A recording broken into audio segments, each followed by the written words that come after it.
Hello guys, welcome to Ben 10 What Ifs. So in this video, we will see, what if Ben 10 was born Omni-Prince and created the Harem of Gwen, Julie, Kai, Ester and Elena.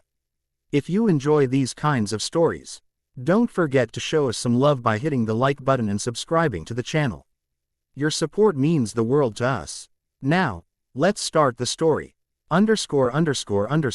Blank. Chapter 1. The Cosmic Throne. The Grand Convergence Hall existed in 7 dimensions simultaneously. Ben Tennyson stood at its heart, where reality folded into itself like origami made of starlight and probability. Crystalline pillars stretched upward into infinity, or perhaps downward, depending on which dimensional axis one's consciousness occupied at any given moment. The assembly of witnesses numbered in the thousands. Dignitaries whose forms ranged from humanoid to conceptual, their applause resonating across frequencies both audible and telepathic. His ceremonial armor felt lighter than it should. Dimensional titanium woven with threads of compressed possibility, the chest plate caught in refracted light that hadn't been emitted yet. Ben had spent years avoiding this moment, traveling incognito through the 47 dimensions his family governed, learning his future subjects through experience rather than reports. Now, at 24, he stood before the celestial throne while High Chancellor Magistrata recited oaths in the primordial tongue. Do you, Benjamin Kirby Tennyson, accept the mantle of Omni-Prince, guardian of the dimensional convergence, keeper of the celestial balance, and heir apparent to the infinite throne? Ben's voice carried without amplification, the words igniting soft emerald flames in the air. I do. The Omnitrix, not a device on his wrist but a constellation of power living in his very cells, pulsed with recognition. His genetic birthright, passed down through the royal bloodline for 10,000 years. Allowing transformation into 10 cosmic entity forms and manipulation of dimensional energy itself. Magistrata raised the crown of convergence. Forged from the first star's dying light, it resembled a circlet of frozen silver fire. Then by the authority vested in the explosion came from 3 vectors simultaneously.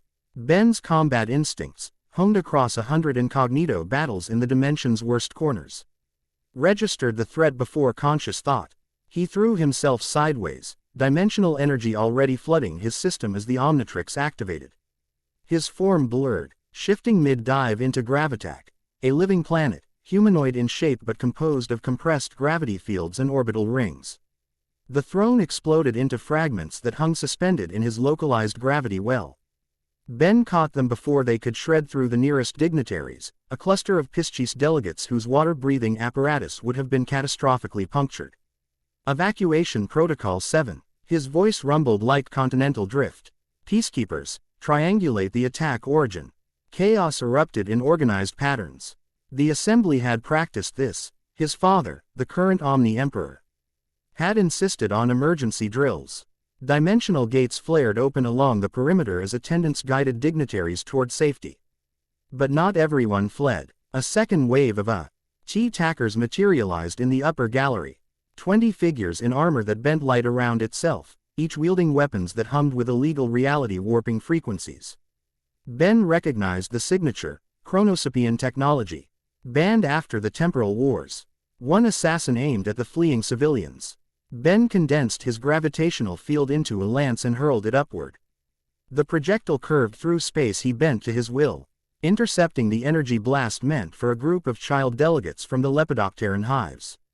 The collision created a localized singularity that collapsed in on itself with a sound like the universe taking a sharp breath. He shifted forms mid-jump, becoming Humongosaur, 20 feet of bioengineered dinosaurian muscle and armored hide.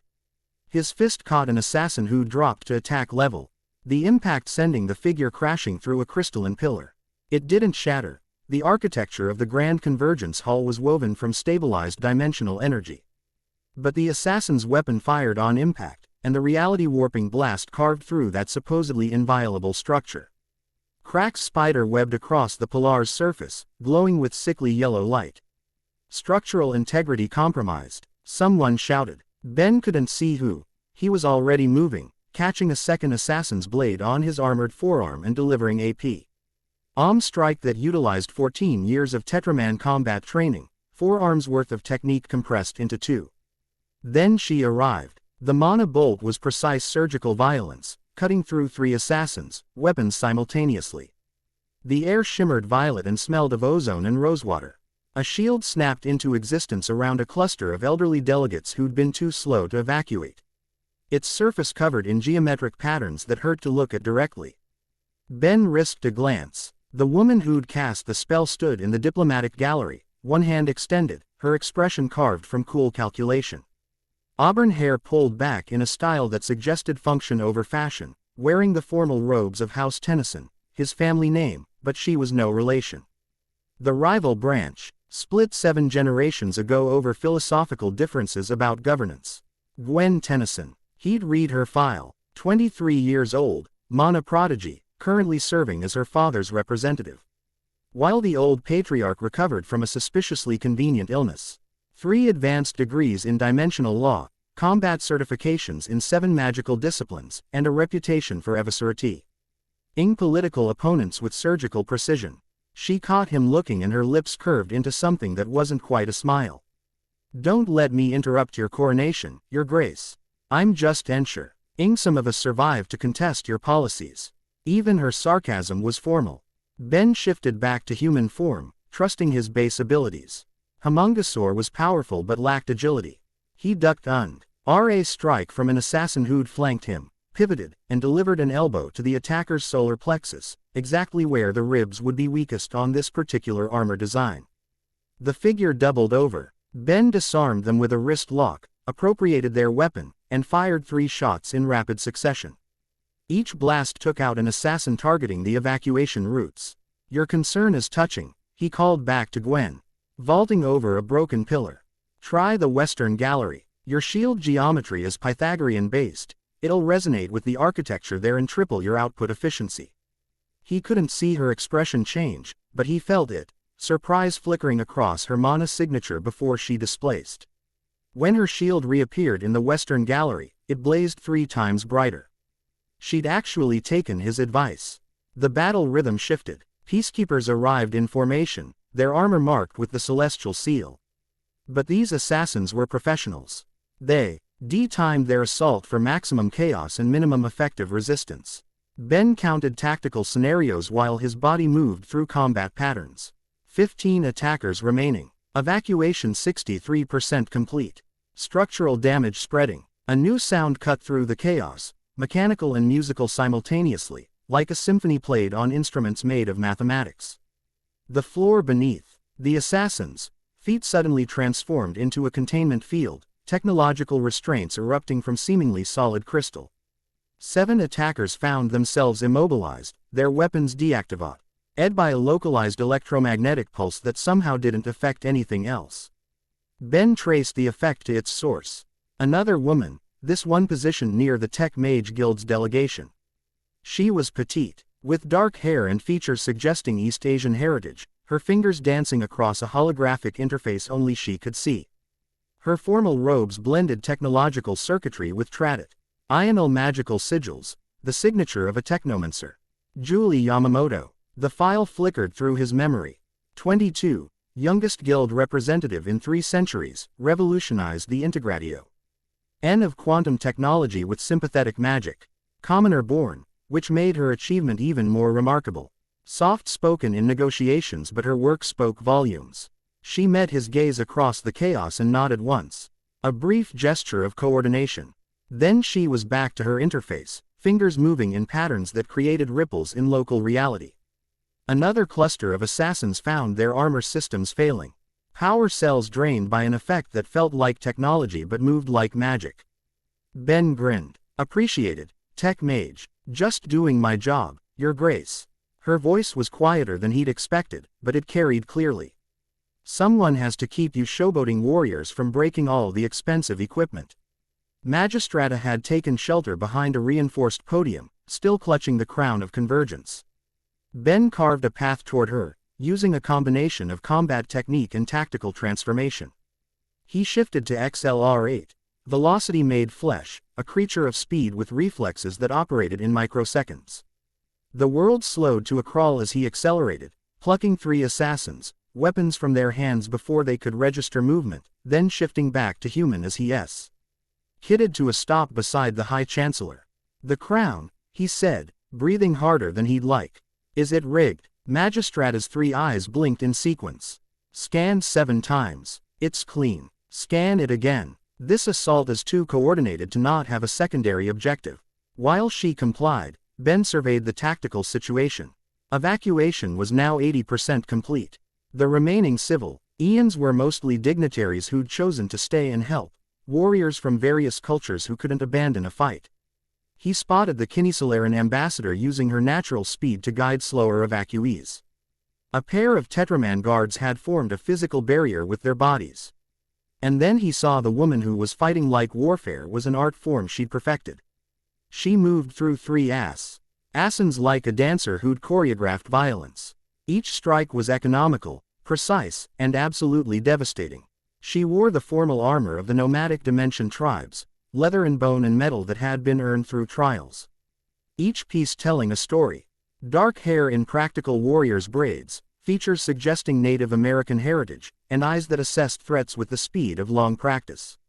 As Ben watched, she ducked under a blade, stepped inside her opponent's guard, and delivered a palm strike to the sternum that dropped the assassin instantly. Hard punch, perfectly executed. She spun, drawing a tomahawk from her belt, and threw it in one fluid motion. The weapon buried itself in another attacker's shoulder, severing the armor's power coupling. Kai Green, Crown Princess of the Nomadic Tribes, master of 17 weapon styles, totem warrior with the ability to channel animal spirits into physical transformation. 24 years old, her file had included a note: "Does not suffer fools. Do not waste her time with diplomatic platitudes." She retrieved her tomahawk, stepping on the downed assassin's chest for leverage as she pulled the blade free. When she noticed Ben watching, she jerked her chin toward the eastern corridor. "You going to stand there looking pretty, Prince, or handle the one trying to set a dimensional charge?" Ben's head snapped around. She was right. One assassin had broken from the fighting, moving toward the convergence point where 7 dimensions intersected. A device on their back pulsed with dangerous light. He transformed into Jetre, wings unfurling, and launched himself across the hull.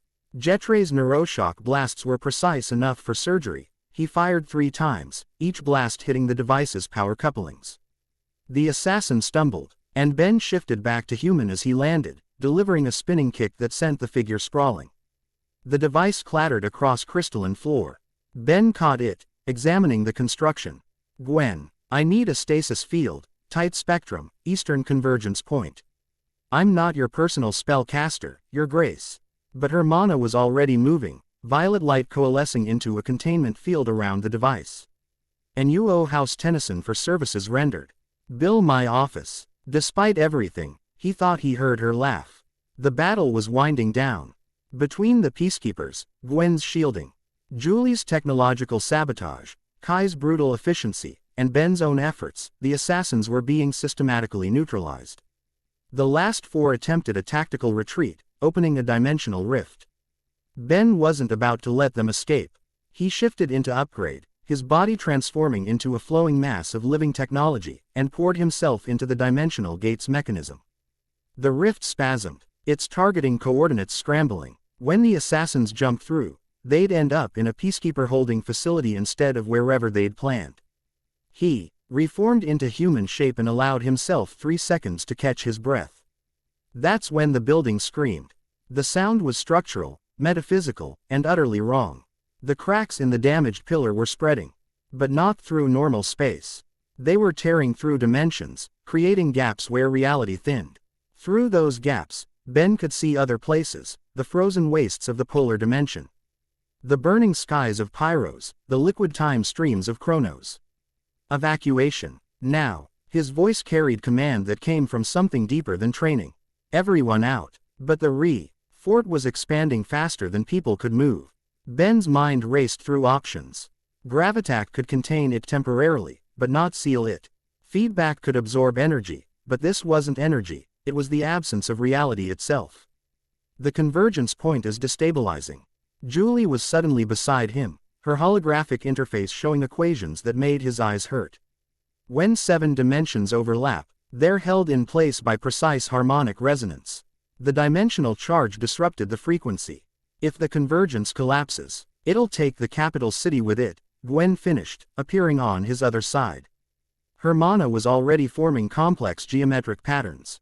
Possibly the entire dimension. I can establish a containment matrix, but I'd need power I don't have and time I don't have, so we're comprehensively doomed. Your optimism is inspiring, Ben said, but his mind was working. Julie, can you establish a resonance feedback loop? Use the building's own architecture as a circuit. Julie's fingers danced. Theoretically. But I'd need someone to stabilize the dimensional boundaries while the loop establishes. The fluctuations would tear apart anyone who tried.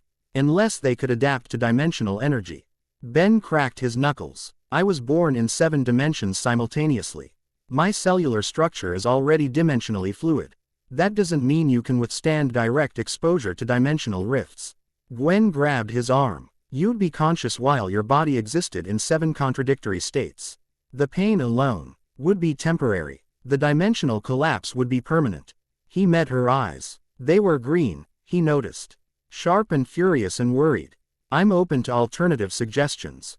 She held his gaze for a long moment, then released his arm. You're an idiot. I prefer. Courageously decisive. I need 2 minutes for the resonance loop, Julie said quietly. Kai had joined them, her tomahawk still in hand. I'll buy you those minutes. Nothing gets past this perimeter. Make it 1 minute, a new voice said. Ester, the young woman from Steamheart Dimension whom Ben had met during his incognito travels, pushed through the crowd. Her form, coat was covered in brass gears and vacuum tubes, her goggles pushed up into wild curls. I can overclock the resonance harmonics if someone gives me access to the power grid and doesn't ask about safety regulations. Ester, what are you? Ben started. Official diplomatic visit. Arrived 10 minutes ago, terrible timing, let's save the world now and catch up later. Her hands were already moving across a mechanical interface she pulled from her coat. Julie, sync your frequency to gear pattern Epsilon 7. I'm about to do something either brilliant or catastrophic. Julie's expression suggested she couldn't decide between horror and professional admiration, but her fingers synchronized with Esther's pattern. Ben looked at the 4 women who'd somehow become his impromptu crisis team. Then at the dimensional rift tearing his world apart. 60 seconds. Let's make them count. He walked toward the rift. Each step felt like moving through increasing gravity as dimensional pressure mounted. The Omnitrix in his cells thrummed, preparing for something it had never attempted. Behind him, he heard Gwen chanting in the primordial tongue, establishing the mathematical framework for the containment matrix. Julie's technomancy hummed in harmony with Esther's mechanical genius. Kai's warrior presence held the perimeter, tomahawk ready for anything that might emerge from the rift. 10 feet from the tear in reality. Ben's skin began to hurt. 5 feet, and he could feel his body trying to exist in multiple contradictory states. At the threshold, he reached out and placed both hands into the dimensional rift. Pain was inadequate description for the sensation. His body was simultaneously burning, freezing, being crushed, expanding into infinite space, aging to dust, and regressing to infancy. He was in 7 places, experiencing 7 different environmental conditions, subject to 7 different laws of physics. He screamed, and the sound echoed across 7 dimensions. But he held position. The Omnitrix activated in sequence, cycling through transformations too fast to complete any single one, adapting his cellular structure moment by moment to survive the impossible. Gravitax density, XLR8's atemporal resistance, Diamond Head's structural integrity, Swampfire's regeneration, every form contributing what it could to keep him alive and stable. 30 seconds. Gwen's voice sounded like it was coming from underwater. The rift pulsed, trying to expand through him. Ben felt his left arm exist in the Pyro's dimension while his right arm froze in polar ice. His organs were being simultaneously cooked and flash frozen. But he was the Omni-Prince, born in the space where dimensions overlapped, and he was too stubborn to die before his actual coronation. 15 seconds. Julie now, her voice tight with concentration. The technomancy resonance was building. Ben could feel it harmonizing with the building's architecture, establishing a frequency that would pull the dimensions back into alignment. But the fluctuations were intensifying. His vision split into 7 different spectrums. He could see Julie working her interface, Gwen maintaining the containment matrix, Ester adjusting her mechanical systems, and Kai holding back 3 new rifts that had spawned near the perimeter. When had those appeared? 10 seconds. Ben, you have to hold. Gwen's voice cracked. His knees buckled. Maintaining human form was becoming impossible. The Omnitrix was cycling through transformations so rapidly it was starting to glitch, unable to determine which form would serve. I've the current conditions because none of them should. 5, 4. He thought his hands might have disintegrated, but he couldn't tell because he could still feel them in 7 other dimensions. 3, 2. Something inside him that was deeper than the Omnitrix, older than his training, fundamental as his genetic code, ignited. The royal bloodline hadn't survived 10,000 years by accident. His ancestors had been chosen as dimensional guardians because they could endure what others couldn't. 1. The resonance loop completed. Harmonic frequencies slammed into alignment with a sound like a cosmic tuning fork. The dimensions snapped back into their proper configuration, the rift's sealing as reality reasserted itself. Ben collapsed backward, caught by hands he couldn't see. His vision was still fragmented, showing him 7 different versions of the ceiling. His body felt like it was vibrating at frequencies that defied physics. Conscious, talk to me, Gwen's voice. Medical team now, Julie's. Still breathing, heart rate insane but present. Kai's, surprisingly clinical. Never seen cellular restructuring at this speed, it's like his body is rebuilding itself in real time. Ester's. Filled with fascinated concern, Ben tried to speak. His vocal cords were in 7 different states of existence. It took 3 tries to align them properly. Did anyone get the number of that dimensional rift? Someone laughed. It might have been Gwen. Idiot, she confirmed, but her hand was shaking where she was checking his pulse. His vision was slowly consolidating. He could see them now, 4 faces hovering above him with varying expressions of concern, relief, and exasperation. When had they become a unit? Minutes ago they'd been strangers from different delegations. Crisis had a way of accelerating relationships. The secondary rifts, he managed, sealed when the main convergence stabilized, Kai said.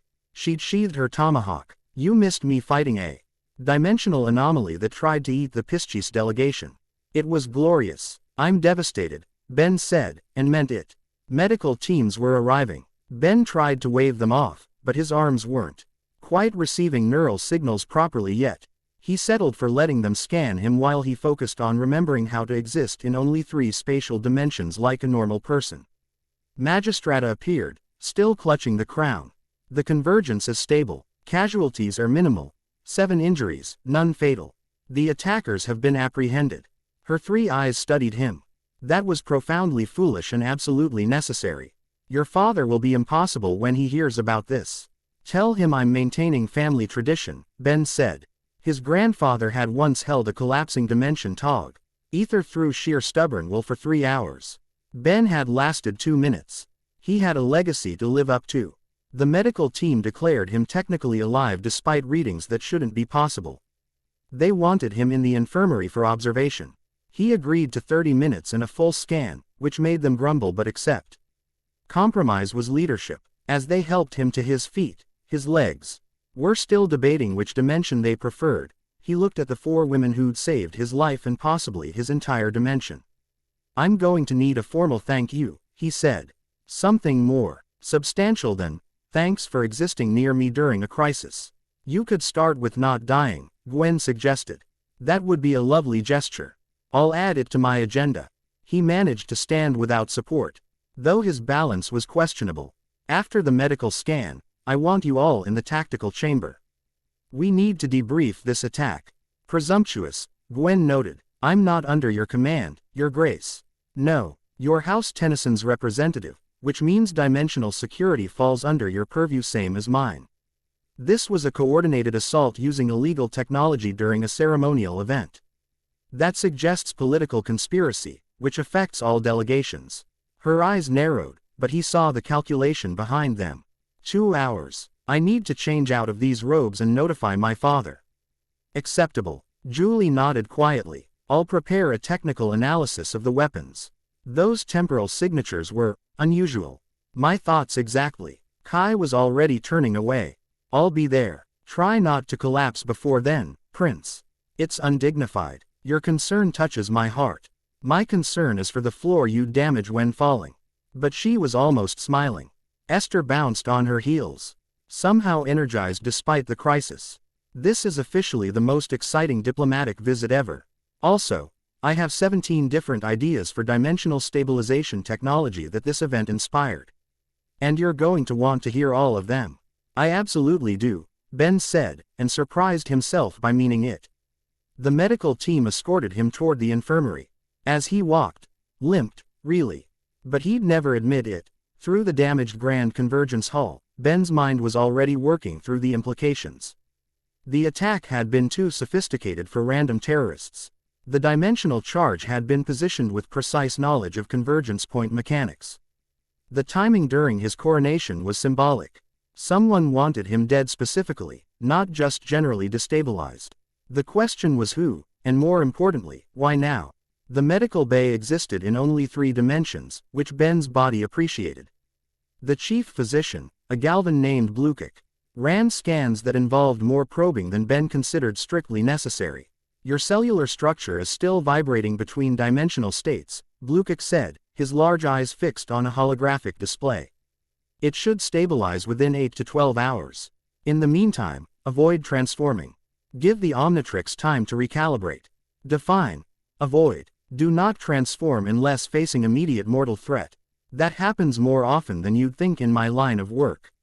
Then I will preemptively document your death certificate, Blukik said dryly. It will save time. Ben grinned. He'd SSED Blukik's aggressively pessimistic bedside manner during his years traveling incognito. What's the real prognosis? The Galvan's expression softened microscopically. You survived something that should have scattered your atoms across 7 dimensions. Your recovery is already progressing faster than theoretical models suggest possible. The royal bloodline's dimensional resilience is remarkable. He paused. Also completely insane. No sane genome would survive what you just endured. I come from a long line of magnificent crazy people. This is documented fact, yes. After the scans, B.N. changed into less formal attire, black pants, dark green shirt, his personal energy blade at his hip. The ceremonial armor had been beautiful but impractical for actual work. He paused at a mirror, checking the damage.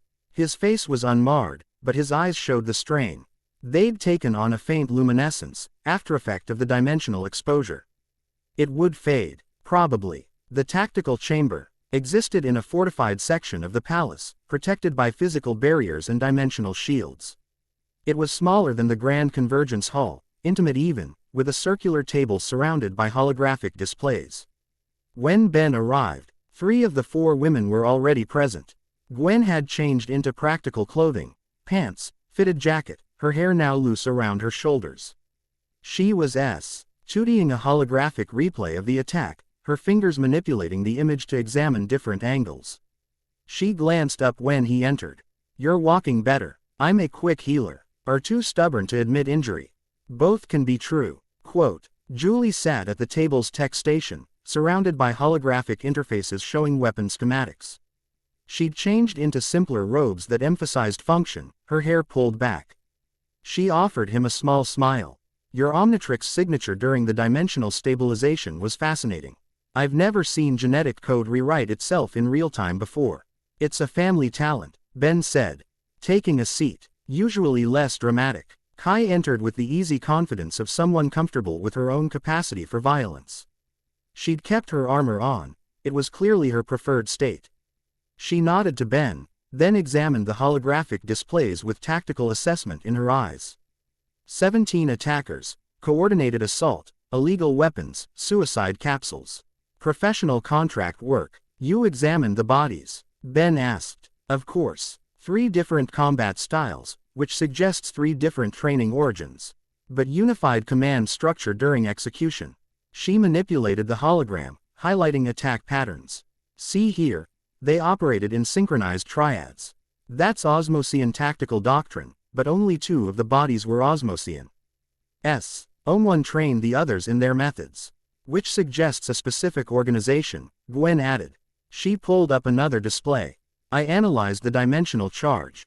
It's chronosapian technology, but the configuration is wrong. Too unstable, like someone reverse engineered it without understanding the fundamental principles. Julie overlapped her weapons analysis with Gwen's dimensional charge data.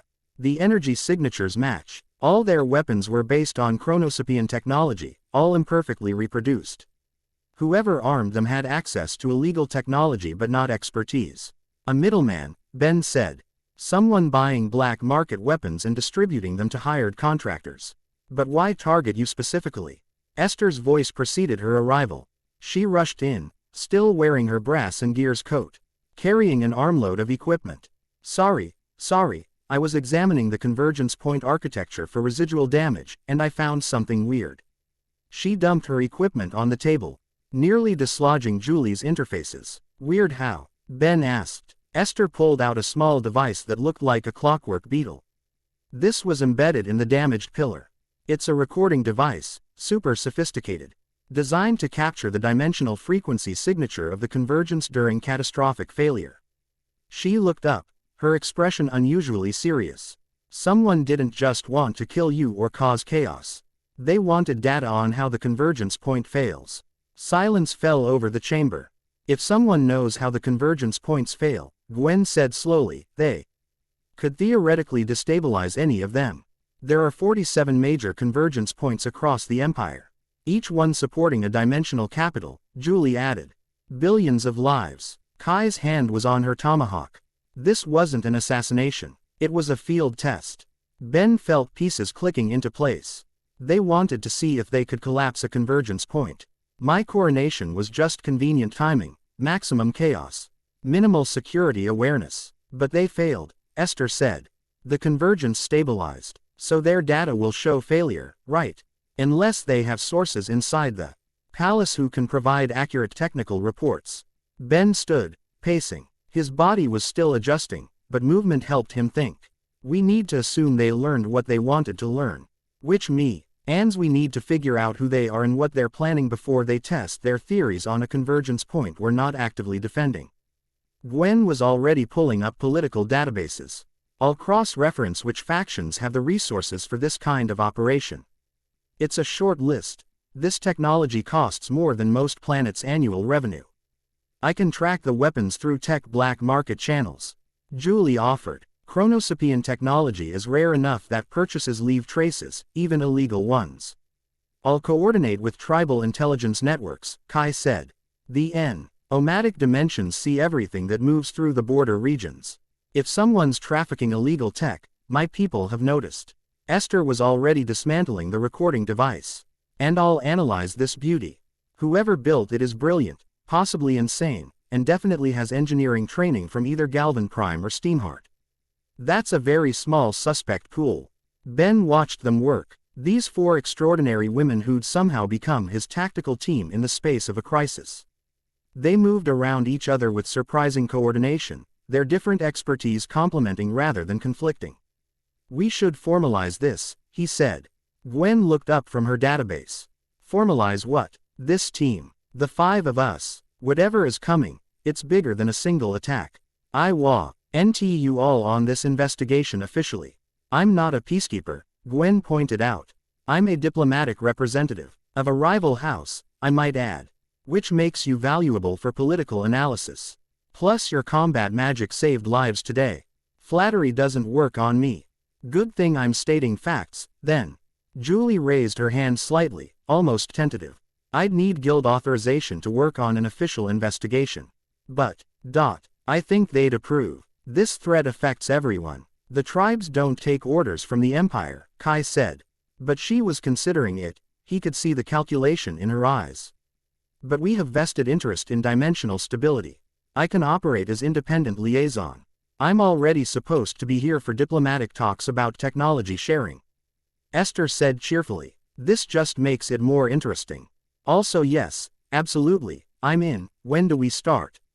Ben smiled. Now. We have 47 convergence points and an unknown enemy with reality-warping weapons. I'd like to stop them before they kill billions of people. Modest goals, Gwen said dryly.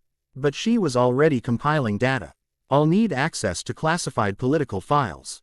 Granted. And a formal writ protecting me from treason charges if I uncover anything embarrassing about Imperial operations. Gwen, I'm House Tennyson. We have a reputation for exposing corruption wherever we find it. She met his eyes. Even in the royal family. Especially in the royal family, Ben corrected. That's why I want you on this team. I need someone who'll tell me the truth even when it's inconvenient. Something shifted in her expression, surprise quickly masked. Fine, but I'm not calling you, Your Grace, in private briefings. It's absurd. Ben works fine, I'll consider it. They spent the next 3 hours diving into analysis. Gwen's political databases revealed 7 major factions with the resources for this kind of operation. 3 were expansionist groups wanting to annex independent dimensions. 2 were isolationist movements wanting to fracture the empire. 1 was a corporate consortium that profited from dimensional instability, and 1 was the purest movement. Extremists who believed dimensional travel was an abomination. Julie's tech market tracking found purchase records for chronosopian components through 17 different shell companies, all led back to a broker in the Null Void, a pocket dimension used as a prison for the Empire's worst criminals. Kai's tribal intelligence networks reported unusual movement along the Anor dimension borders, specifically large quantities of dimensional technology being transported through their space toward unknown destinations. Ester's analysis of the recording device revealed it was built by someone with dual expertise in Galvan miniaturization and Steamheart mechanical integration. There are maybe 5 people in the known dimensions with this skill combination, she said. 2 of them work for me, and I trust them completely. The other 3, she pulled up profiles, are either dead or missing. Check the missing ones, Ben said. Already am. Ester's fingers danced across her mechanical interface. Ah, here. Dr. Psychobos, Galvan, Exile, last seen in the Null Void 3 years ago. Brilliant, unstable, has a history of working with criminals. That's our link, Ben said. Null Void Prison, a legal tech broker, and a rogue scientist. We need to visit the Null Void. That's suicide, Gwen said flatly. The Null Void is barely controlled chaos. Going there requires authorization from the High Council, extensive security, and usually an army, or a small team that can move quietly. Ben looked at each of them. I'm not ordering anyone into this. The Null Void is dangerous. But, if we can find the broker and trace the money, we'll know who's funding this operation. When do we leave? Kai asked immediately. Julie's quiet voice followed. I can adapt dimensional transport technology to mask our entry signature. We could arrive without alerting the criminal elements. Ester was practically vibrating with excitement. I've always wanted to see the Null Void. For research purposes. Very serious research. Gwen was silent for a long moment. Then she sighed. I'm going to regret this. But if you're walking into the Empire's most dangerous prison dimension without supervision, you'll need someone to keep you from doing anything heroically stupid. I make excellent decisions, Ben protested. You put your hands into a dimensional rift. That worked out. You were screaming. Tactically. She almost smiled. When do we leave? Tomorrow. Dawn. We'll need supplies, intelligence on current Null Void political structure, and a convincing cover story. Ben pulled up schematics of the Null Void. The broker operates in the market sector, which is theoretically neutral ground. We go in as buyers, ask the right questions, and get out before anyone realizes who we are. You're the Omni-Prince, Kai pointed out. You're recognizable, not in the right form. Upgrade can alter my appearance. Julie, can you create false identity credentials? Easily. I'll need cover identities for all of us. She was already working. Tech black market buyers from the corporate consortium. That gives us reason to ask about chronosopian technology without raising suspicion.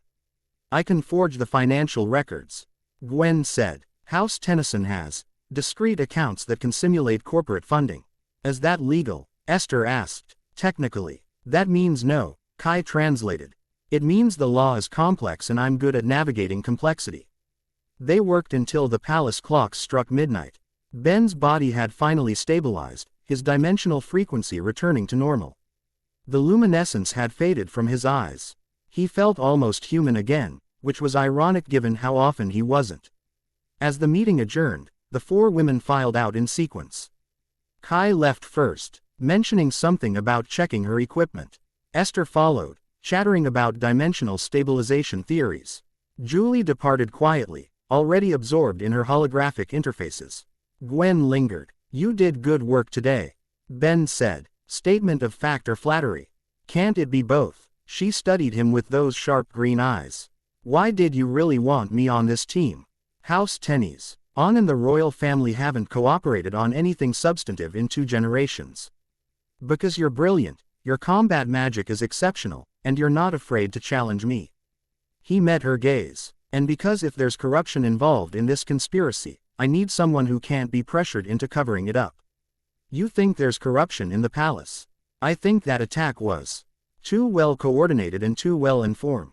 Someone knew the security protocols, the ceremony timing, the convergence point mechanics. That knowledge comes from inside. Gwen's expression went cold. If there's a traitor in the palace, then we need to find them before they provide information for the next attack. Ben leaned against the table. I can't investigate my own people without causing political chaos. But House Tennyson, you have the authority and the reputation. No one would question you asking uncomfortable questions. She was quiet for a moment. You're more devious than your file suggested. I spent years traveling incognito. You learn to think tactically. Or you learn to manipulate people. Is there a difference? Yes, she said firmly. Manipulation is about controlling people. Tactics is about positioning resources. The question is which you think we are. Ben straightened. You're not resources. You're people who chose to help.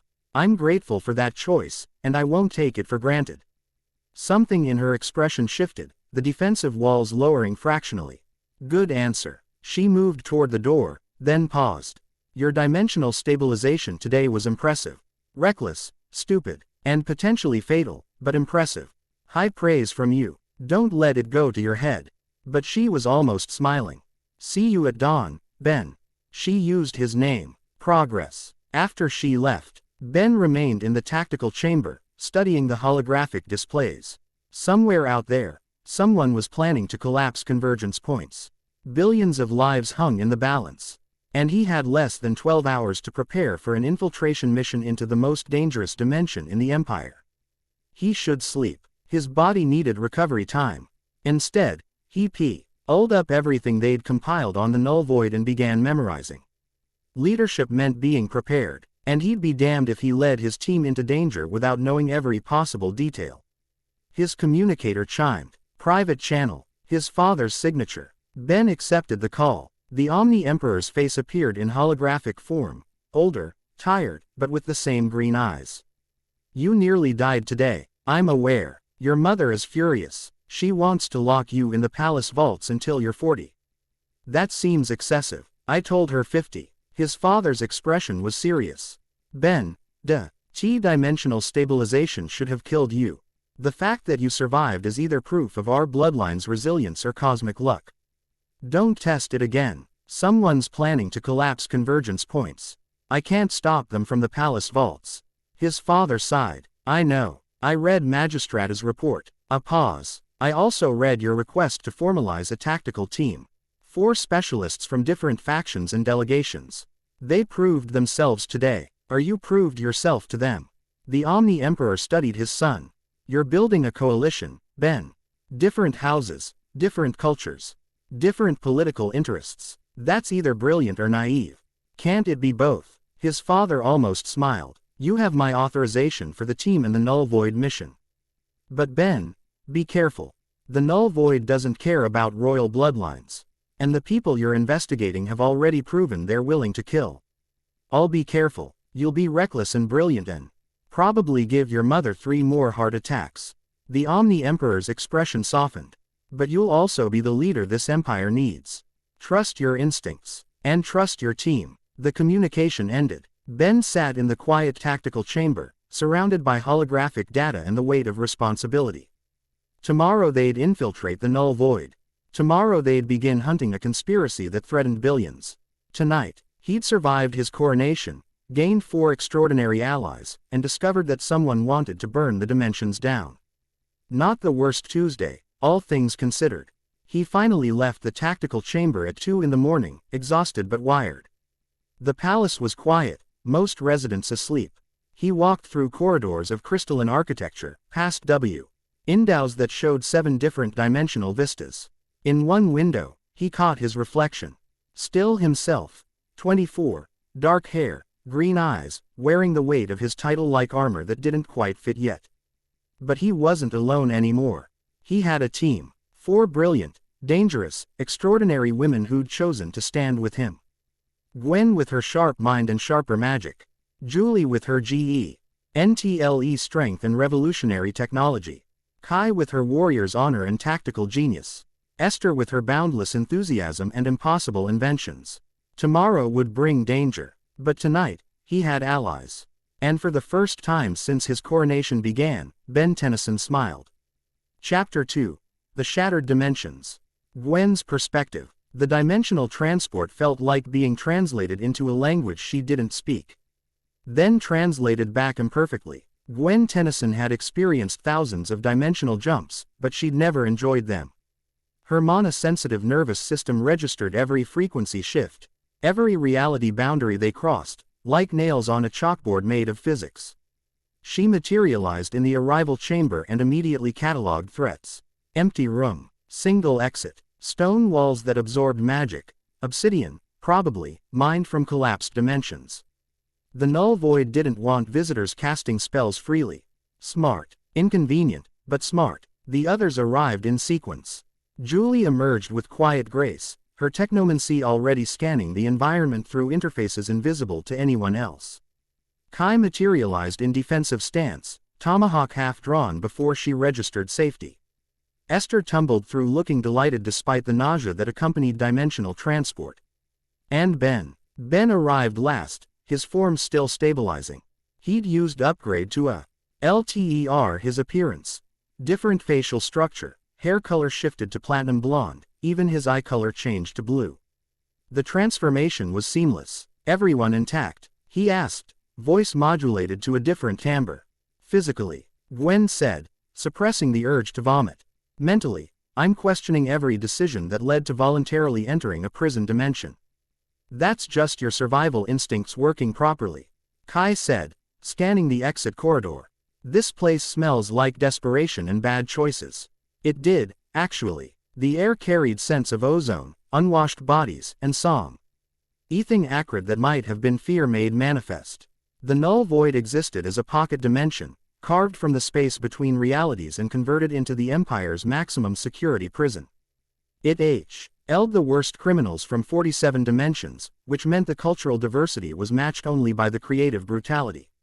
3 weeks had passed since the coronation attack. 3 weeks of investigation, dead ends, and increasingly disturbing intelligence reports. The broker they sought, known only as Cervantes, operated from the null void's market sector with apparent immunity from both prison authorities and criminal gangs. That kind of protection suggested serious connections. Julie had created flawless false identities. According to their credentials, they were representatives of Transgression Unlimited, a corporate consortium known for buying and selling anything to anyone. Gwen's cover identity was Morgana Hex, financial officer with a reputation for creative accounting and flexible ethics. She hated how easily she'd slipped into the role. Market sector is 3 levels down, Julie said softly, checking her tech magical interface. Current population density is concerning. We'll be in crowds the entire time. Good, Ben said, easier to blend in. He'd changed clothes before transport. Dark armor that suggested money but not official affiliation, weapons visible enough to discourage casual assault. Remember, we're buyers. We ask questions, we don't answer them. If anything goes wrong, we improvise violently, Kai finished. I've done undercover work before, Prince. I know the dance. He'd asked them to stop using his title for this mission. They'd all ignored him. Some habits were too ingrained, and honestly, Gwen enjoyed the way it made him slightly uncomfortable. They moved through corridors that dripped condensation and worse. The null void's architecture was aggressively hostile, sharp angles designed to injure the careless, lighting kept deliberately dim. Acoustics that made every sound echo with threatening ambiguity. Gwen's mana sense recoiled from the obsidian walls. Working magic here would be like swimming through concrete. The mark, Its sector sprawled across 3 levels connected by ramps and questionable elevator systems. It resembled a bazaar designed by someone who'd heard markets described but never seen one, stalls crammed together. Vendors hawking everything from weapons to biological organs to bottled memories. The crowd was thick.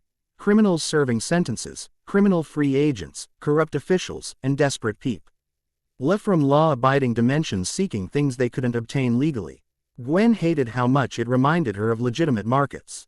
Same energy, different merchandise. Split into pairs, Ben said quietly.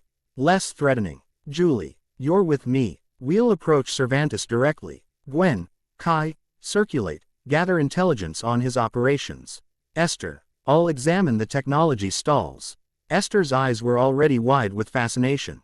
I can identify where the Chronosapian components originated, maybe trace the supply chain. Take Gwen with you, Ben said. Kai, you're independent. You speak enough criminal dialects to blend in. Quote. Kai nodded and melted into the crowd with disturbing ease. Gwen followed Ester toward the technology sector, simultaneously annoyed at being assigned babysitting duty and aware that Ben was right. Ester's enthusiasm made her conspicuous, and someone needed to watch her back. The technology stalls were organized chaos. Vendors sold everything from simple energy weapons to complex dimensional manipulation devices, most of questionable legality and dubious functionality. Ester moved between stalls like a hummingbird, examining merchandise with rapid-fire questions that vendors answered warily. Chronosapian temporal matrix, 3rd generation, partial decay in the crystalline structure, where'd you source this? She asked one vendor, a Vulpimancer whose blindness made him rely on other senses. Supply chains confidential, the vendor growled. Of course. But the decay pattern suggests it passed through at least 2 unstable dimensional portals. Which means your supplier doesn't have direct Chronosapian access, they're using intermediaries, probably. You want to buy or you want to lecture? Ester grinned. Both. I'm multi-talented. N intervened before the vendor could take offense. We're interested in bulk Chronosapian components. Temporal matrices, reality anchors, dimensional stabilizers. Our organization has significant capital for the right supplier. The Vulpimancer's ears swiveled toward her. Bulk purchases go through Cervantes. Everyone knows that. We're new to this market, Gwen said smoothly. Establishing connections. What's Cervantes's reputation? Expensive, reliable, well protected. The vendor leaned closer, voice dropping. And if you cross him, you disappear in ways that make prison look comfortable. Cervantes doesn't just have merchandise, he has leverage on everyone who matters in the null void.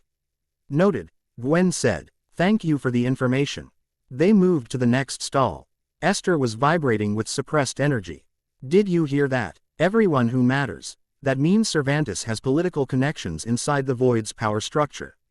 Which is supposedly impossible because the null void operates under direct imperial oversight, but clearly someone's either corrupt or compromised, and breathe, Gwen suggested. Right, breathing. Important. Ester inhaled dramatically. But this is fascinating. The black market dynamics here operate on reputation-based trust systems despite everyone being criminals, which suggests emergent social organization even in controlled chaos environments, and Ester, sorry, I get excited about sociological patterns.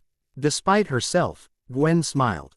Ester's enthusiasm was somehow endearing rather than annoying. She approached the universe with childlike wonder but backed it with genuine brilliance. In the 3 weeks they'd worked together, Gwen had developed reluctant respect for the young engineer. And maybe something resembling friendship, though she'd never admit it. They circulated through 2 more stalls, gathering information. Cervantes operated from the central tower, the most secure location in the market sector. He employed various species as security, paid protection money to all 3 major gangs to maintain neutrality, and had connections with corrupt imperial officials who ensured his operations remained undisturbed. Gwen filed away every detail. House Tennyson specialized in exposing corruption. If imperial officials were protecting a black market weapons dealer, she'd make them regret it. Julie's perspective. Walking beside Ben felt strange. Not uncomfortable. Julie had spent considerable time with him over the past 3 weeks during tactical planning sessions, but charged with something she couldn't quite name. He moved through the market sector with confident ease, his altered appearance drawing less attention than his body language suggested he deserved. He'd been like this from the beginning, naturally commanding, somehow making people notice him through sheer presence rather than ostentation. Julie kept her observations internal. The crowds pressed close, bodies radiating heat and hostility. Her Chinaman sense registered thousands of energy signatures, weapons, cybernetic implants, surveillance devices, and more exotic technological integrations. The null void was supposed to suppress certain technologies. But the black market had clearly found workarounds. Nervous? Ben asked quietly. Assessing, she corrected. There are 47 different weapon systems within 20 feet of us. 63% are poorly maintained and likely to malfunction. The remaining 37% are dangerous. That's a comforting ratio. I thought so. She adjusted her interface, filtering through surveillance systems. Cervantes's tower has interesting security. It's not just technological. There's magical interference, biological authentication, and something I can't identify. Possibly psychic. Can you bypass it? Given time and equipment, yes. But not subtly. She glanced at him. We're really walking in the front door. Best way to avoid suspicion. We're potential customers with money. He'll want to meet us. Ben's altered face showed confidence, but Julie noticed his hand near his weapon. Besides, if we tried sneaking in, we'd trip alarms and lose credibility. Sound logic. Julie still didn't like it. They approached the central tower. It was uglier than the surrounding structures, brutalist architecture that prioritized defense over aesthetics. Guards flanked the entrance. A tetraman whose 4 arms held 4 different weapons, and something vaguely reptilian that Julie's database couldn't identify. Ben approached directly. We're here to see Cervantes. Transgression Unlimited. Regarding bulk component purchases, the tetraman studied them with 4 eyes. Credentials. Julie transmitted their false identities through her interface. The authentication process took 30 seconds, long enough to suggest thorough verification, short enough to confirm their fabricated records were solid. Wait here, the tetraman said. They waited. Julie used the time to scan deeper into the tower's systems. The security was layered. Technological barriers she could potentially bypass, magical wards that would challenge Gwen, and biological checkpoints requiring specific genetic markers. But underneath all that, she detected something else, a network of nanite-scale sensors distributed throughout the structure. She'd never seen architecture with that level of integrated awareness. It was like the building itself was alive and watching. Before she could analyze further, the doors opened. Cervantes will see you, the reptilian guard said. Weapons stay here. Ben hesitated microscopically, then unbuckled his energy blade. Julie surrendered 2 visible weapons and kept 3 concealed ones. The guards either didn't notice or didn't care. The interior was surprisingly refined. Clean floors, adequate lighting, temperature-controlled air. They ascended via elevator. Julie's stomach lurched as she registered it wasn't mechanical, but a localized gravity manipulation field. Expensive technology. Cervantes's office occupied the tower's top level. Floor-to-ceiling windows showed the market sector sprawling below. The man himself sat behind a desk made from compressed dimensional crystal. His appearance almost aggressively ordinary. Middle-aged, nondescript features, wearing simple gray clothing. But his eyes were wrong. Too aware, too calculating, SSING information at speeds that suggested cybernetic enhancement. Transgression Unlimited, Cervantes said, voice pleasant. I've heard of your organization. Impressive profit margins, flexible ethics, and a talent for finding buyers for difficult merchandise. He gestured to chairs. Please, sit. Would you like refreshments? Information, Ben said, remaining standing. Julie followed his lead. We're interested in chronosapian technology. Temporal matrices, reality manipulation devices, dimensional destabilization weapons. Our organization has clients willing to pay premium prices. Cervantes smiled. Direct. I appreciate that. Yes, I can acquire such items. The question is whether you can afford my prices and meet my verification requirements. Verification. I deal in highly illegal merchandise with powerful clients. I don't sell to imperial agents, undercover peacekeepers, or anyone who might cause complications. Cervantes's eyes fixed on Ben with disturbing intensity. So before we discuss business, I need assurance you are who you claim. Julie felt her pulse accelerate. This was the dangerous moment, if their covers failed. Reasonable, Ben said calmly. What verification do you require? A simple demonstration of trust. Cervantes pressed something on his desk. The door opened, and 2 guards entered, escorting a restrained prisoner, a young Amphibian, wings bound, terror evident in her large eyes. This prisoner witnessed one of my operations. She's scheduled for disposal. Kill her, and we'll discuss business. Silence stretched. Julie's mind raced through scenarios. Refusing meant blown cover and immediate combat. Complying meant murdering an innocent person. There had to be. No, Ben said. Cervantes raised an eyebrow. No, we're here to buy merchandise. Not audition for your organization. If you need proof of our credentials, verify our financial records and client list. If you're not interested in business, we'll find another supplier. Ben turned toward the door. Julie. She moved with him, heart pounding. This was either brilliant or suicidal. Interesting, Cervantes said. They stopped. Most people in your position either comply or attempt violence. You chose a third option. Confident refusal. He smiled. Guards, return the prisoner to holding. The Amphibian was escorted out, alive. That was a test, Julie said quietly. Of course. Cervantes gestured to the chairs again. Please, sit. Let's discuss business properly. This time, they sat. Julie's technomancy senses remained on high alert, monitoring every system in the room for threats. Chronosapian technology is difficult to acquire, Cervantes began. The Chronosapians guard their innovations jealously, and dimensional laws make possession highly illegal. I have limited supply, and my clients are selective. We understand scarcity economics, Ben said. What's available? Cervantes pulled up holographic displays. Julie recognized several items from the coronation attack, partial temporal matrices. Dimensional destabilizers, reality anchors. Her fingers itched to interface with the holograms and trace their origin signatures.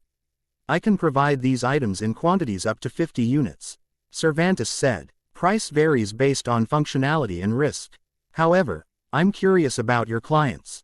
These weapons are typically purchased by organizations planning significant operations. Rebellions, territorial expansion, political destabilization. Our clients value privacy, Ben said. As do I, but I also value self-preservation. I won't sell weapons used against the Empire if it creates complications for my operations. Ben leaned forward. 3 weeks ago, someone used Chronosapian weapons in a coordinated assault. 17 attackers, reality warping technology, targeting a high-profile Imperial event. Were those your weapons? Cervantes's expression didn't change, but Julie's sensors registered a micro-fluctuation in his heart rate. That's a very specific question. We're very specific buyers. Our clients want assurance your supply chain is reliable and your merchandise performs as advertised. The coronation attack suggests either successful deployment or catastrophic failure. Depending on perspective. I see. Cervantes studied Ben with renewed interest. You're not typical corporate buyers, are you? The door exploded inward. Julie's combat instincts triggered before conscious thought. She threw herself sideways, pulling Ben with her as debris scattered across the office. Through the smoke, figures emerged, armored, moving with military precision. Not guards, attackers, but targeting whom? Her question was answered when energy blasts converged on Cervantes. The broker moved with inhuman speed, diving behind his desk as shields activated throughout the office. Return fire came from hidden weapons systems, automated defenses engaging the intruders. This isn't about us, Ben said, already moving toward cover. Someone's hitting Cervantes. Terrible timing, Julie muttered, her technomancy reaching out to interface with the room's systems. If she could access the defensive grid. There, she slipped into the network, finding the same nanite-scale sensors she'd detected earlier.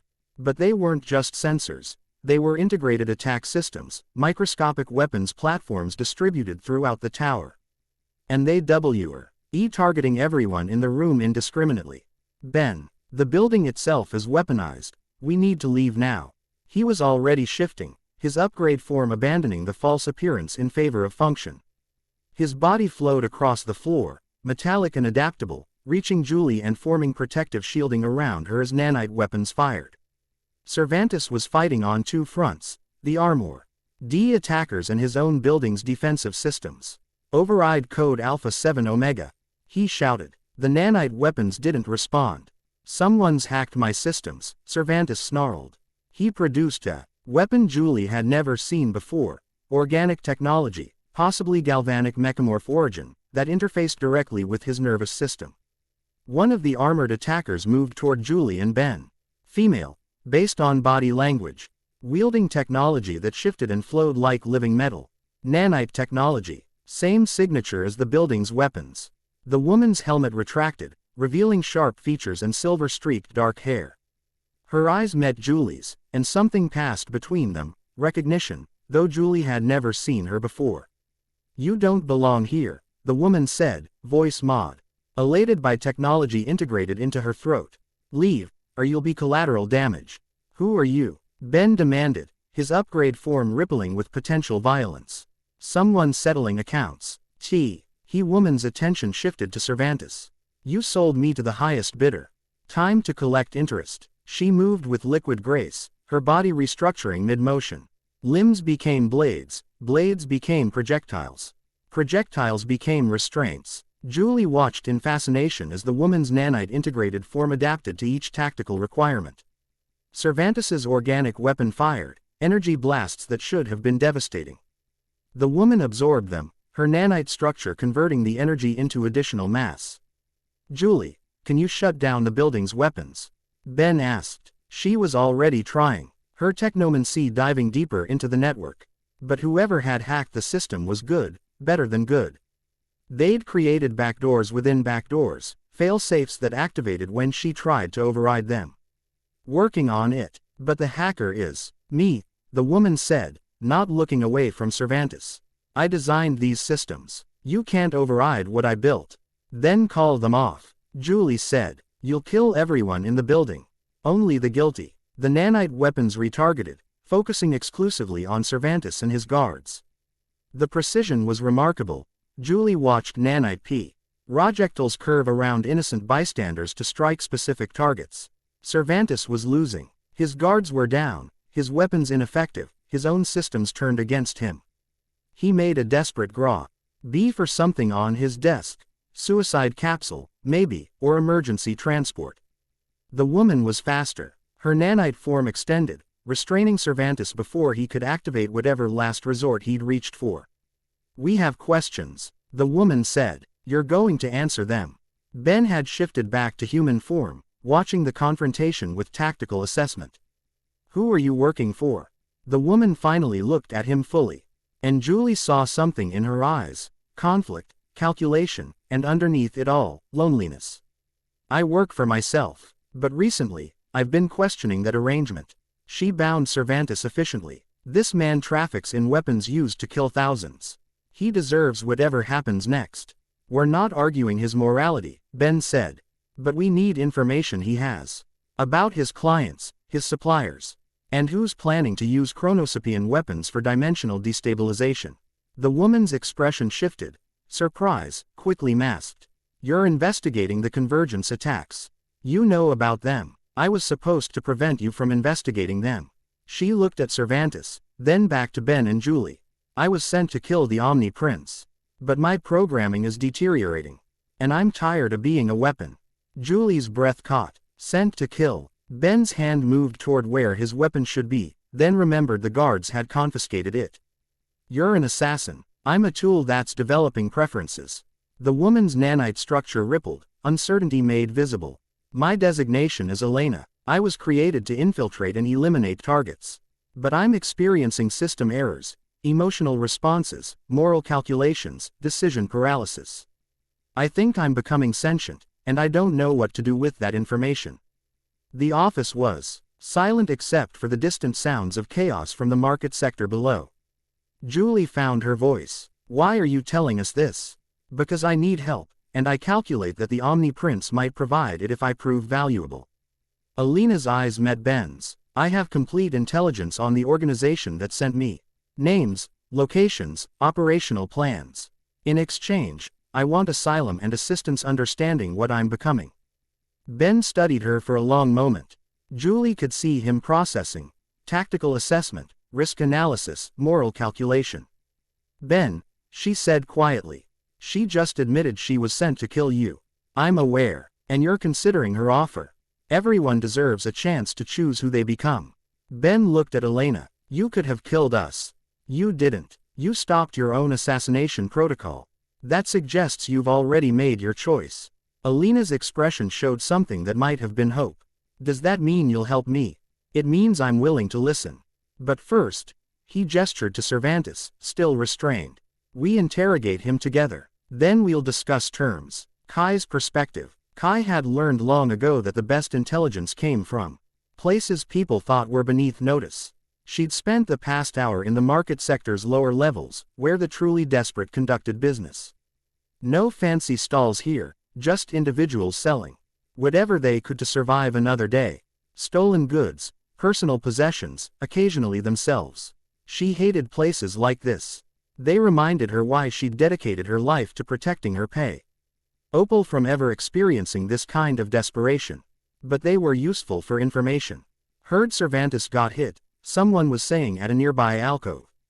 Kai's enhanced hearing caught the conversation while she pretended to examine a blade at a weapon merchant's stall. Who'd be stupid enough to hit Cervantes?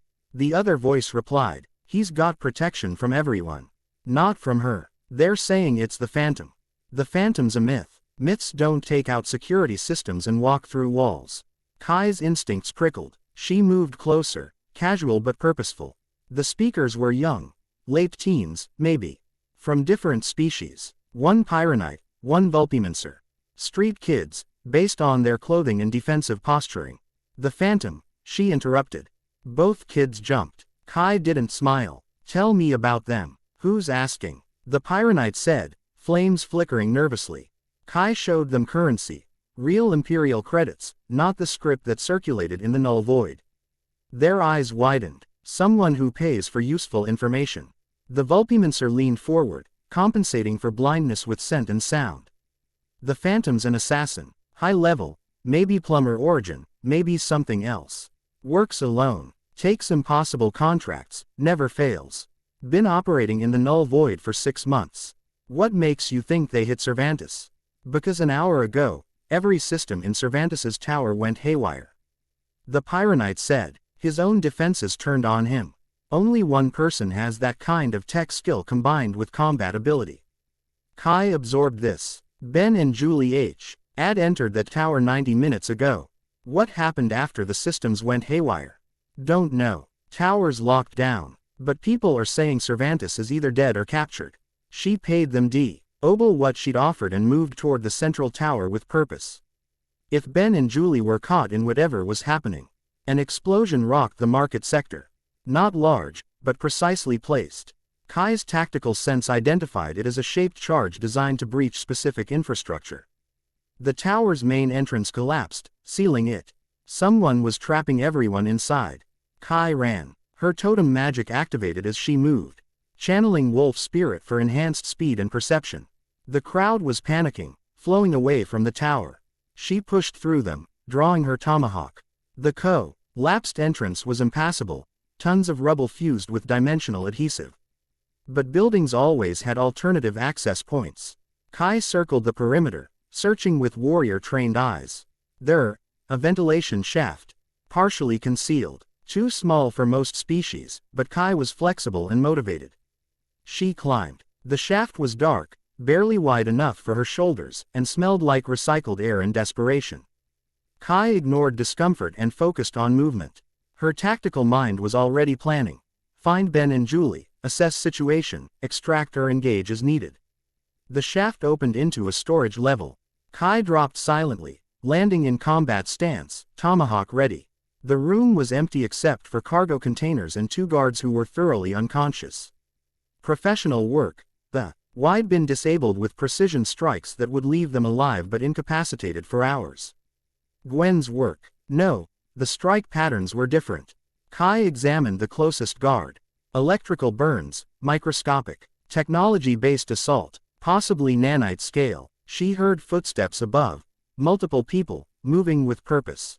Kai found the stairs and ascended silently. The next level showed signs of serious combat. Scorch marks, impact craters, bullet holes. But also something stranger. Sections of wall that looked dissolved at the molecular level. Kai had never seen that kind of weapon signature. Don't trust her, Gwen's voice. From around the corner. Kai moved closer, staying concealed. I don't trust easily, Ben's voice replied. But we need intelligence, and she's offering it. She's an assassin sent to kill you. Who's currently restrained and cooperating? Ben sounded tired. Gwen, I'm not naive. But I'm also not going to reject a potential asset because of what she was designed to do. People can change. Programs can be reactivated. A third voice, unfamiliar and feminine. My programming is degrading. The emotional evolution is irreversible at this point. I'm becoming something my creators didn't intend. And I calculate that's a positive development. Kai stepped around the corner. The group occupied what looked like a command center. Ben, Julie, Gwen, and Ester surrounding a restrained woman whose appearance made Kai's tactical instincts scream warnings. The woman's skin had a faint metallic sheen, and her posture suggested inhuman flexibility. Ben noticed her immediately. How'd you get in? Ventilation shaft. What happened? We found Cervantes, had an interesting conversation, then our new friend Elena crashed the party, hacked his entire security system, and captured him. Ben gestured to the restrained woman. Elena, this is Kai Green. Kai, Elena Validus, assassin, nanite-integrated human, and possibly our newest intelligence asset. Kai studied Elena with Warrior's assessment. Dangerous, clearly, but the body language showed uncertainty, not hostility. You were sent to kill Ben. I was. I'm not going to. Elena met Kai's gaze directly. I'm malfunctioning in ways that approximate free will. It's uncomfortable but preferable to being a weapon. Malfunctioning, Kai repeated. That's not reassuring. I'm not here to reassure you. I am here to negotiate asylum in exchange for intelligence. Kai looked at Ben. Your decision. But if she attacks, I'm putting my tomahawk through her processing center. Fair, Elena said. Where's Cervantes? Kai asked. Interrogation room. Gwen's expression was tight with frustration. He's being remarkably uncooperative, even with Elena's creative persuasion techniques. I didn't damage him, Elena said. Much. Ester was examining a holographic display of the tower's systems. This is actually amazing architecture. The nanite integration is unprecedented. Elena, did you really design this? It was a contract job. I was younger and less morally conflicted. Still, the engineering is brilliant. Thank you. Kai moved to the interrogation room's observation window. Cervantes sat reined in a chair designed to suppress abilities and technology. He looked remarkably calm for a man whose empire had just collapsed. He's not talking because he thinks he'll be rescued, Kai said. Quote, either by his connections or by his clients. We need to make him believe otherwise. I can be very convincing, Elena offered. No torture, Ben said firmly. We're better than that. I was thinking psychological manipulation. Not physical damage. But your moral framework is noted. Kai studied Cervantes through the window. The man was calm, controlled, waiting. That meant he had leverage he hadn't used yet. He has a contingency, Kai said. Something he's holding for negotiation. We need to figure out what. Julie was interfacing with the tower's systems. I'm reading a delayed transmissio. N protocol. It was set to activate if Cervantes didn't input a cancellation code within 6 hours. We're at hour 5. What does the transmission contain? Ben asked. Julie's expression went pale. C. Ordinates for 47 convergence points across the Empire. And detailed analysis of their destabilization vulnerabilities. Silence fell like a guillotine. He's going to sell that information to his clients, Gwen said slowly. Even if we capture him, if he doesn't cancel the transmission, his organization still gets the intelligence they need to collapse every major dimensional capital.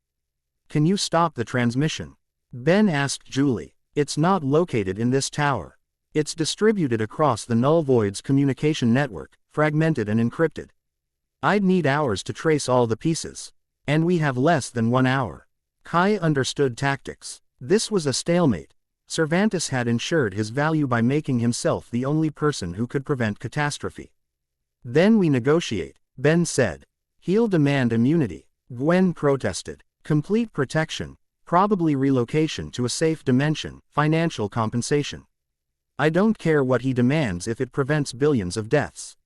Ben moved toward the interrogation room. Everyone with me. If we're negotiating, we do it as a unified front. They entered together. Cervantes's eyes tracked each of them, calculating. You've discovered my insurance policy, he said pleasantly. I assume you're here to discuss terms. Cancel the transmission, Ben said. In exchange, we'll negotiate reasonable terms.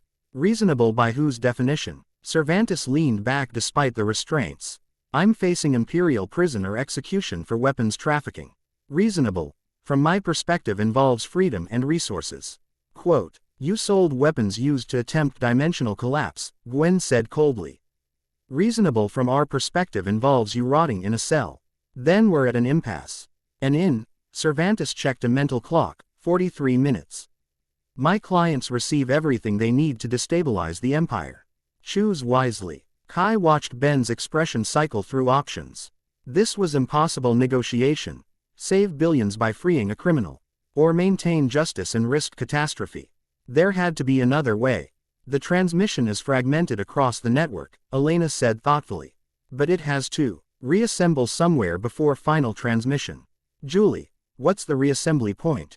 Julie checked her interface. There's a hub server in the Null Void's communication center. That's where the fragments converge before external transmission. Can we destroy the hub? It's in the most fortified location in the Null Void. We'd need to fight through security, bypass defensive systems, and physically destroy hardened servers. In 40 minutes. 39, Cervantes corrected. Kai made a decision. I can reach it. Everyone looked at her. My totem transformations include eagle form. I can fly above the security perimeter, enter through the roof access, and destroy the servers with shaped charges. She was already mentally mapping the route. 8 minutes to reach the communication center, 2 minutes to breach. 5 minutes to locate and destroy the right servers, 8 minutes to return. 23 minutes total. That's a suicide run, Gwen said. The communication center has automated defenses specifically designed to prevent what you're describing. Then it's a calculated risk. Kai met Ben's eyes. But it's better than letting this criminal dictate terms. She could him warring with himself, the desire to protect his team versus the necessity of the mission. You don't go alone, he said finally. Elena, can your nanite form interface with the communication center's systems? If I can get close enough, yes. I can disable defenses for approximately 90 seconds before the system adapts. Julie, I can provide remote support, disrupt their counter-intrusion protocols, buy you extra time. Her fingers were already moving across her interface. Gwen, someone needs to stay here and make sure Cervantes doesn't have additional contingencies. Gwen's expression was frustrated but resigned. I'll maintain security here. But Ben, I'm going with them, he said. Kai provides speed and combat ability. Elena handles system infiltration. I provide adapta, BLE support and extraction if things go wrong. Ester raised her hand tentatively. I can create a localized EMP that would disable the servers without destroying surrounding infrastructure. If that's useful, Ben smiled. That's very useful. Can you prepare it in 5 minutes? Already designing it. Kai felt the familiar pre-combat calm settling over her. This was what she'd trained for, impasse. BLE missions requiring perfect execution. We move in 5 minutes. Gwen, if we don't return. You'll return, Gwen said firmly. Failure is not an acceptable outcome. Kai almost smiled. Agreed.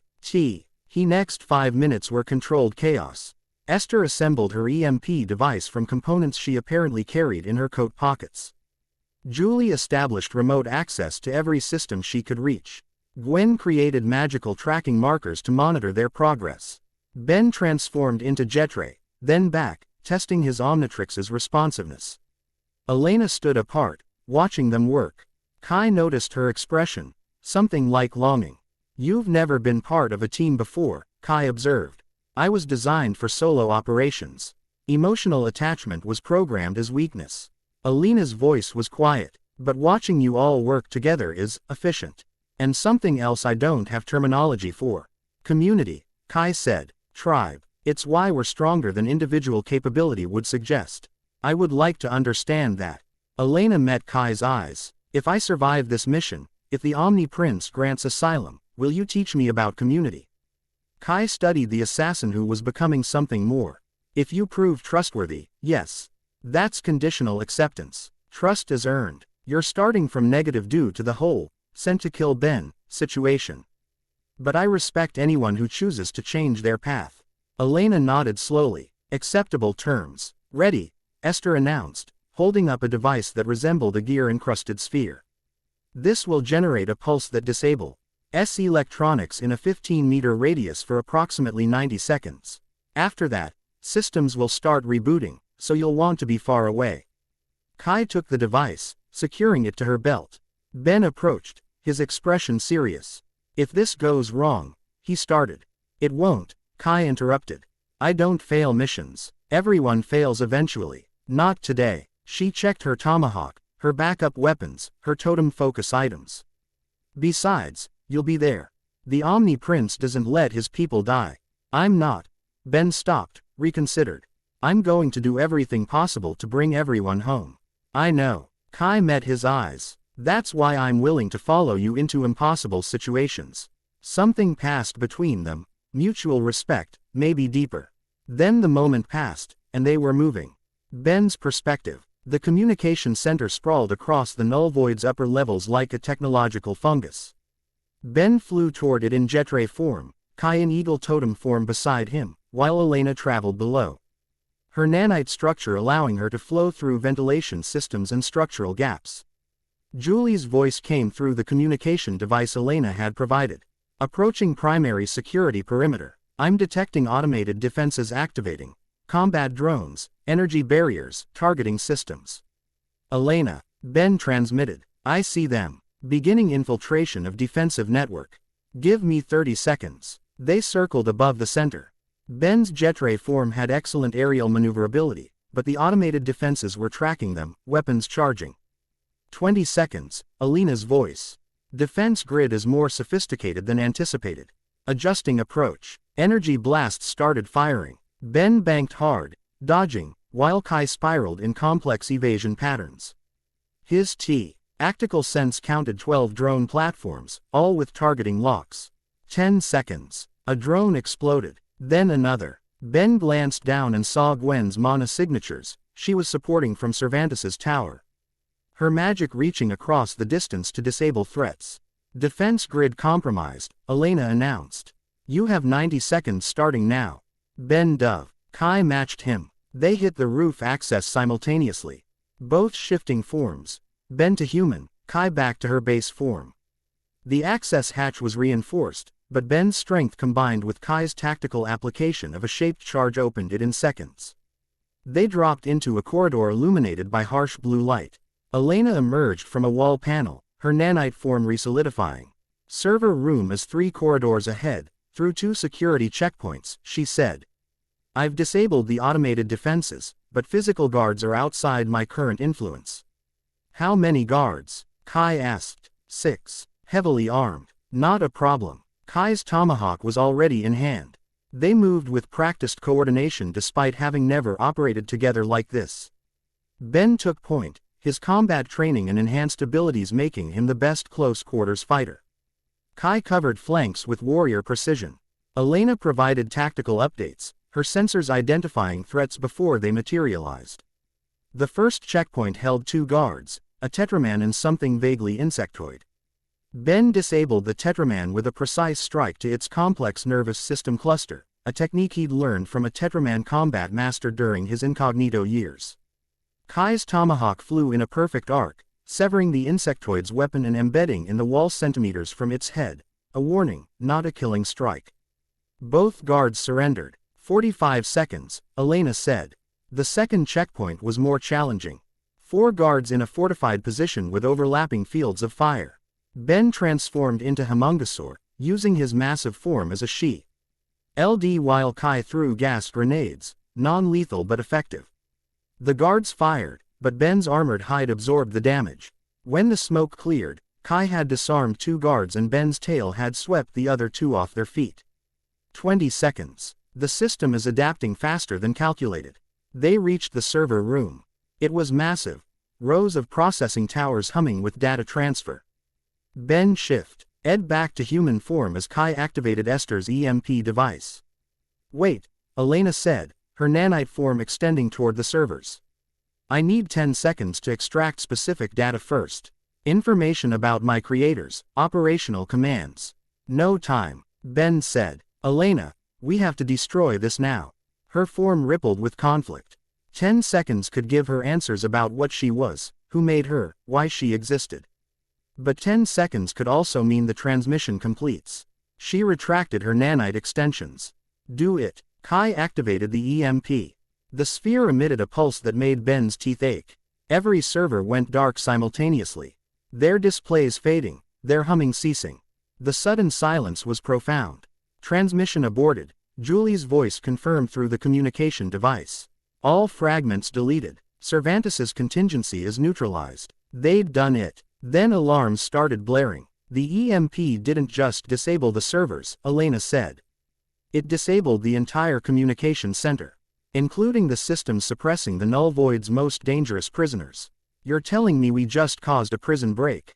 Ben asked. Mass prison break. Approximately 3,000 high-security prisoners are now unsupervised. Kai met Ben's eyes. We should leave. Immediately, he agreed. They ran. The corridors were already filling with freed prisoners, confused and angry. Ben transformed into XLR-8, his velocity-based form allowing him to navigate the chaos. He grabbed Elena, who converted into a more compact form, while Kai activated her wolf totem for enhanced speed. They burst from the communication center into chaos. The market sector was erupting as news of the mass breakout spread. Fights were breaking out, opportunistic looting, guards attempting to contain situations they were vastly outnumbered for. Julie, we need extraction. Ben transmitted. Already on it. I've got a dimensional gate opening at your previous arrival point. You have 3 minutes to reach it. E4 The Null Void's authorities lock down all external transport. Ben spotted Gwen and Ester fighting their way toward the same location, Gwen's magic creating a protective corridor through the rioting prisoners. He angled toward them, Kai and Elena keeping pace. They converged at the arrival chamber. Julie had somehow maintained the dimensional gate despite the surrounding chaos, her technoman. Sai holding the portal stable through sheer determination. Go, Ben shouted, ushering the others through. Kai dove through without hesitation. Elena paused at the threshold. This is trust, Ben said. You're choosing to come with us. I'm choosing to try. Elena stepped through. Ester bounced through excitedly despite the danger. Gwen moved with more dignity, but Ben saw her relief. He took one last look at the chaos they'd inadvertently created. The Null Void was going to be dealing with this for weeks. Probably make some enemies. He jumped through the portal. They materialized in the palace's secure transport chamber. Julie collapsed the gate immediately, breathing hard from the exertion. Alarms were already sounding, palace security responding to their unscheduled arrival. That was, Ester started. Catastrophic success, Kai offered. I was going to say, exciting, but that works too. Gwen rounded on Ben. We caused a mass prison break. The Null Void is going to file formal complaints with the Empire. Your father is going to be furious. But we stopped Cervantes' transmission, Ben countered. 47 convergence points are still secure. And we have a former assassin in the palace. Gwen pointed at Elena, who, I remind you, was sent to kill you. Elena stood very still, clearly aware she was the subject of controversy. She helped us complete the mission, Ben said. She chose to sabotage her own assassination protocol. That deserves consideration, or its elaborate misdirection. Before Ben could respond, his father's voice echoed through the chamber. Whoa, old someone like to explain why I'm receiving reports of a catastrophic security breach in the Null Void. The Omni-Emperor stood in the chamber's entrance, flanked by guards, his expression impressively neutral given the circumstances. Ben straightened. We were investigating Cervantes, a weapons broker connected to the coronation attack. During the operation, we discovered he had a contingency plan to transmit convergence point vulnerabilities to his clients. We neutralized the threat, but there were complications. Complications. His father's eyes swept across the group, lingering on Elena. Would those complications include the woman whose nanite signature matches 17 unsolved assassinations across the Empire? Elena's expression didn't change, but Ben saw her body language shift into defensive readiness. She's seeking asylum, Ben said. In exchange for intelligence on the organization planning dimensional destabilization. I'm vouching for her. You're vouching for an assassin. I'm vouching for someone choosing to change. Isn't that the Empire's entire philosophical foundation? People can evolve beyond their origins. The Omni-Emperor studied his son for a long moment. You're putting your credibility behind this.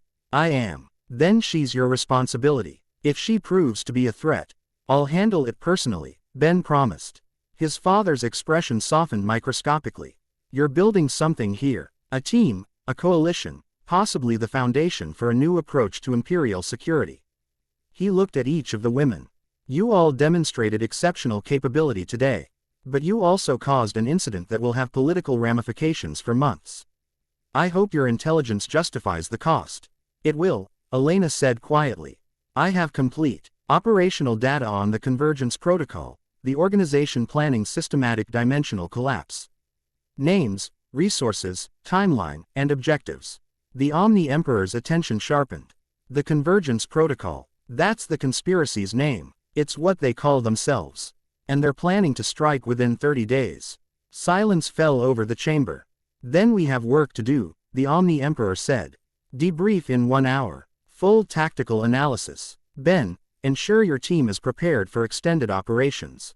If the Convergence Protocol is planning to move in 30 days, we have very little time to stop them. He left, guards following. Ben looked at his team, because that's what they'd become. Gwen with her sharp intelligence and sharper magic. Julie with her quiet brilliance and revolutionary technology. Kai with her warrior's honor and tactical precision. Ester with her boundless creativity and engineering genius. And now Elena, the assassin choosing humanity. 1 hour, he said. Get cleaned up, get food, get ready. This investigation just became a countdown. They dispersed. Ben remained in the transport chamber, processing the day. They'd infiltrated the null void, confronted a weapons broker, gained critical intelligence, and recruited a former assassin. And somehow, he trusted all of them. Different backgrounds, different cultures, different motivations, but united in purpose. Gwen's voice interrupted his thoughts. You're thinking too hard. I can hear it from here. She'd lingered, the others gone. Just processing, he said.